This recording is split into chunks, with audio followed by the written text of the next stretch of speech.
एक बार फिर से आपको नोगिया स्टडी सेंटर चैनल में आपका स्वागत है। हम लोग क्लास 12 के हिंदी में चैप्टर नंबर 7 पढ़ेंगे, जिसका नाम है पुत्र वियोग। सबसे पहले इनके लेखक परिचय के ऊपर जानकारी लेते हैं। पाठ का नाम है पुत्र वियोग। लेखिका का नाम है सुभद्रा कुमारी चौहान। एक बेहतरीन राइटर, बहुत अच्छी।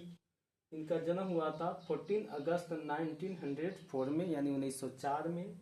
इनके माता का नाम श्रीमती धीराज कुंवर और पिता का नाम ठाकुर रामनाथ सिंह था। इनकी विवाह हो गई थी 1919 में। बहुत कम एज में हुआ था। 1904 में इनका जन्म हुआ और 19 में, उस समय जिसकी बात है, उस समय बहुत कम ही एज में शादी हो जाती थी। शिक्षा ज्यादा तक नहीं पढ़े, कक्षा 9वीं तक पढ़े। संयोग से उस समय असहयोग आंदोलन हुआ, जिसके चलते इनकी पढ़ाई छूट गई और वह असहयोग आंदोलन में शामिल हो गए। उनकी प्रमुख रचनाएं यहाँ कुछ दिया गया है। मुकुल है, त्रिधारा है, बिखरे मोती है, सभा के खेल है इत्यादि। इनको पुरस्कार भी मिला है, हिंदी साहित्य सम्मेलन का शेक्सपियरिया पुरस्कार। तो यह इनका एक छोटा सा संक्षिप्त परिचय है सुभद्रा कुमारी चौहान जी का। इनके जो कविता लिखी है पुत्र वियोग, वियोग का तो अर्थ जानते ही हैं, जुदाई।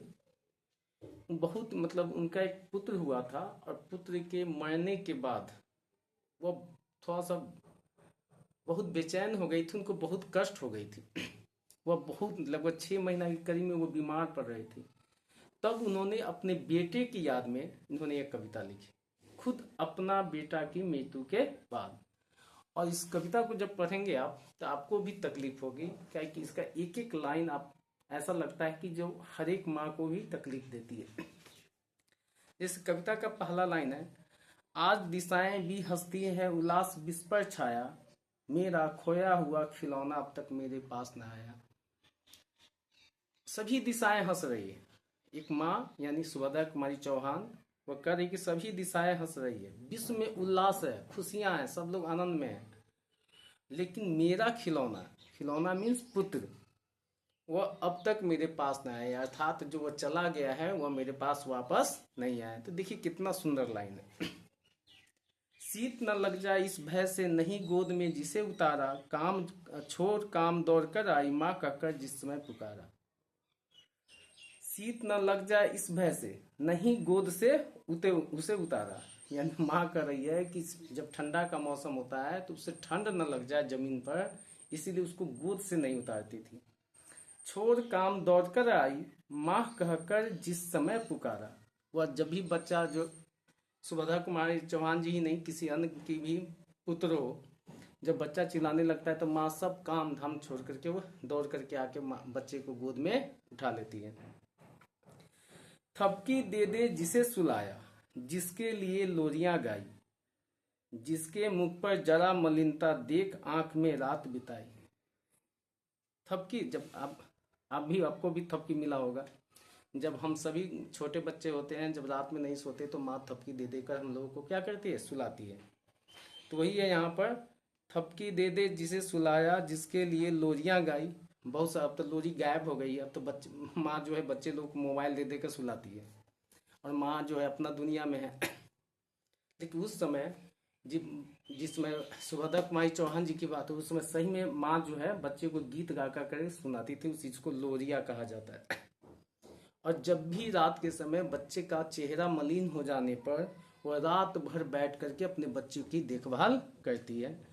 तो वही लाइन यहाँ पर कहा गया है, जिसके लिए भूल अपना कर पत्थर को भी देव बनाया, कहीं नारियल दूध बतासे, कहीं चढ़ाकर शीश नवाया। जानते हैं ना कि माँ जो है अपने बच्चे के लिए क्या क्या नहीं करती है। वही कह रही है कि जिसके लिए भूल अपना कर अपनाया, यानी वह भूल जाती है कि क्या करना है क्या नहीं करना। जो जैसे बोलता है कि बच्चे के लिए कि तुम ऐसे करो। आज भी खास करके बिहार में लोग छठी मैया को बहुत मानते हैं। जिसको बच्चा नहीं होता तो हे छठी मैया, हमको पुत्र हो जाएगा तो हम छठ व्रत करेंगे। तो उसी प्रकार माँ भी जो है, जो जैसे बताता था वैसे करती थी। वह पत्थर को भी देव मान करके पूजा करती है। कहीं नारियल चढ़ाती है, कहीं बतासे चढ़ाते हैं, कहीं शीश जा करके नवाती है। तो यह सब माँ ही करती है। फिर भी कोई कुछ न कर सका, छीन ही गया खिलौना मेरा, मैं असहाय विवश बैठी है, रही उठ गया छौना मेरा। फिर भी इतना कहने के बावजूद भी अति सुभद्रा कुमारी चौहान जी कह रही कि मेरा छौना यानी मेरा पुत्र हमसे अति बिछड़ करके यहाँ से चला गया। तड़प रहे हैं विकल प्राण ये, मुझको पल भर शांति नहीं, वह खोया धन पा न सकूंगी, इसमें कुछ भी भ्रांति नहीं। सही बात है कि एक बार जो जिसके शरीर से प्राण निकल जाते हैं वह दोबारा नहीं आते। तो एक माँ का पीड़ा है जो कह रही है कि जो मेरा यह सबसे बड़ा धन चला गया वह दोबारा हमको मिलने वाली नहीं है।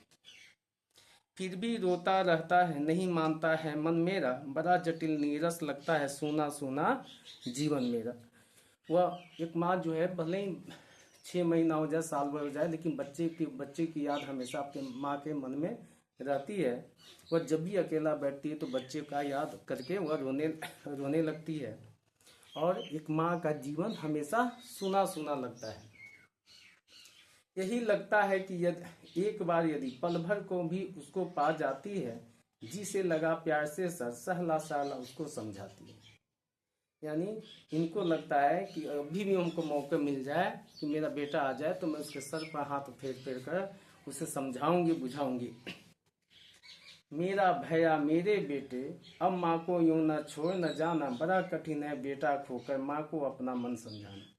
और ये अभी के दुख में अपनी बात को प्रकट करते हुए कह रही है कि अगर आ जाएगी तो मैं अपने बच्चे को मनाऊंगी, मैं अपने बच्चे को समझाऊंगी कि मुझे छोड़कर कभी नहीं जाना, क्योंकि बहुत कठिन है कि अपने एक माँ का जब बेटा गुजर जाती है तो वह कैसे उसको मन को समझाए। भाई बहन भूल सकते हैं, पिता भले ही तुम्हें भुलाए, किंतु रात दिन की साथिन माँ कैसे अपना मन समझाए। वह ये भी कह रही है कि सब धरती पर सब आपको भूल सकता है, चाहे पिता आपके भूल जाए, भाई भूल जाए, लेकिन माँ जो है अपने बेटे को कभी नहीं भूलती। तो यह कविता सही में एक माँ की वेदना है।